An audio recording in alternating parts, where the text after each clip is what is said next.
again, welcome back. I have been playing around with the C300, our brand new C300, and I've got to say it's amazing. I took it to the office earlier. Dan had a go at putting it on the shoulder, had a go at actually using it while turned on, like earlier when I didn't have a battery charged or a memory card. And the one thing that's really standing out to me so far is, one, it's really sharp, really sharp. I've just turned the detail down actually, and it still looks really super sharp, and it's incredible how good that sensor is. But not only that, it's the low light. And I know people sometimes say, oh, the low light, you still got to use lights, and yes, that's true. But it's the type of lights, you can look at me now, it's the type of lights that really make the difference. And as you can see here, I've just got this one desk light. I think it's 50 watts, but it might be less, it might be 40 or 30, but I think it's 50 watts, so it's not very bright tungsten at all. And obviously a standard camcorder stands no chance with this kind of lighting, it would just be noise everywhere. The SLR that I'm filming on right now, actually I think probably looks quite dark. If I just look on the screen, I'm probably all out of focus as that is, and now I'm really close. Oh, it's very close, isn't it? But on there, you can see I've got 1600 ISO. And it's working, but that is the limit, and I mean, you won't be able to see it on the screen, but maybe I'll post some shots, but it is just so sharp when you look on the TV screen. Okay, so carrying on from where we were before, trying a different lighting setup right now. Up above I've got a 50 watt tungsten, and if you're wondering what this light here is coming from, which you can see I can block, it's a nice soft key light, well, it's an iPad. Just on Google, full brightness, and it's actually providing a ridiculous amount of light. You might see a bit of flicker going on, it's because it's coming off the TV, which I've also got on, but it's a bit dimmer, so it's not, yeah, you can see that when I turn it off, that's how much light there actually is.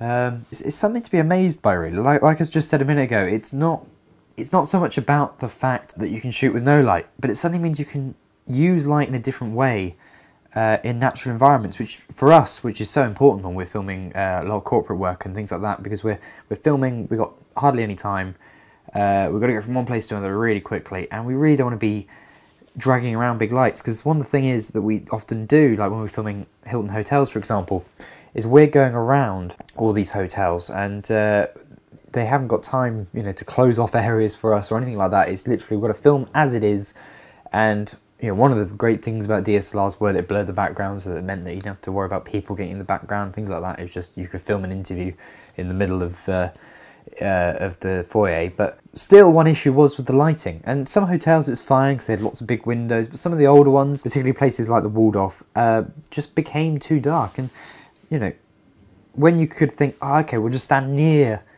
that look corner light over there, and suddenly it'll be perfectly good lighting, it'll look quite nice on camera. Or I don't know, I'll get my iPad out of my bag and we'll just hold it close enough to your face so that you've actually got some pretty nice soft key lighting. I mean, that's pretty damn impressive. I mean, that's where cameras like this become so useful, and certainly for us it's going to help us save a lot of time. Even, it's not so much, like I say, like before, it's not about not using lights, but it's just about going, oh, actually we don't need to have to go near that plug to set up our lights, because we can actually just use a little light and other bits and pieces, whatever we got on us, to create enough lighting for the quick interview that we want to do.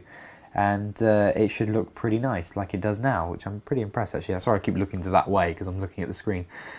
Now we're actually filming on the camera, that's the other thing I forgot to mention. This is actually the C300 being filmed on.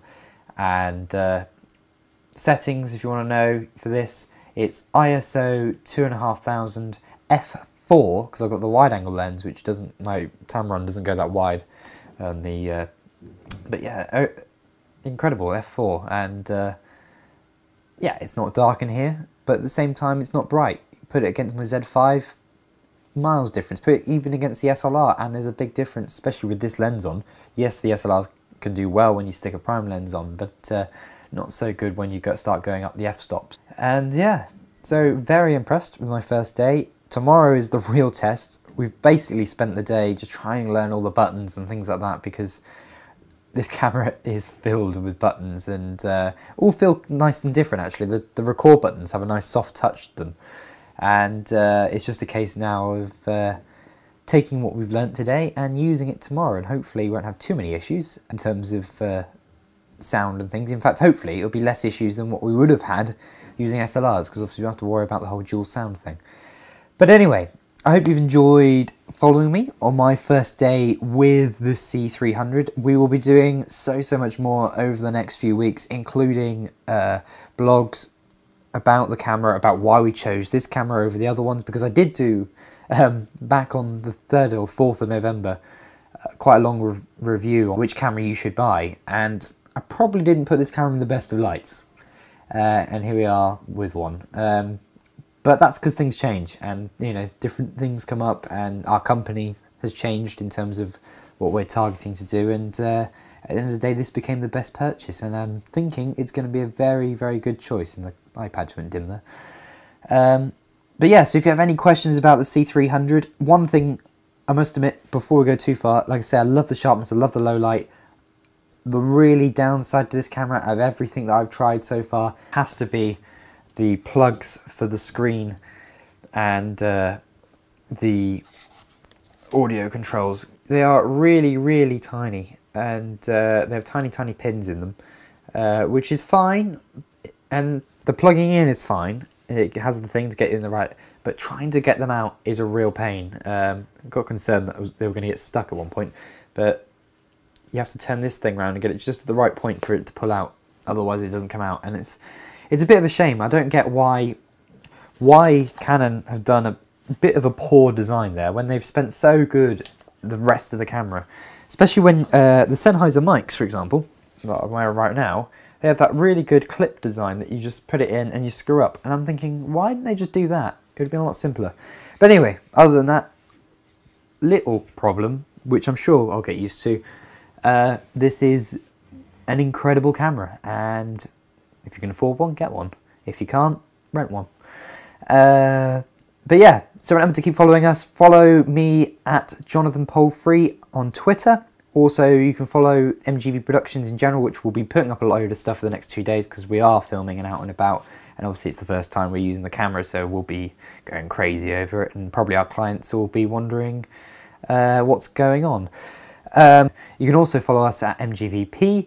And remember to keep going back to our blog, blog4k.com, because that's where we'll be putting up all this content, like these videos, and much more, including reviews, explanations, and other stuff. So, I hope you've enjoyed this, and I will see you very soon.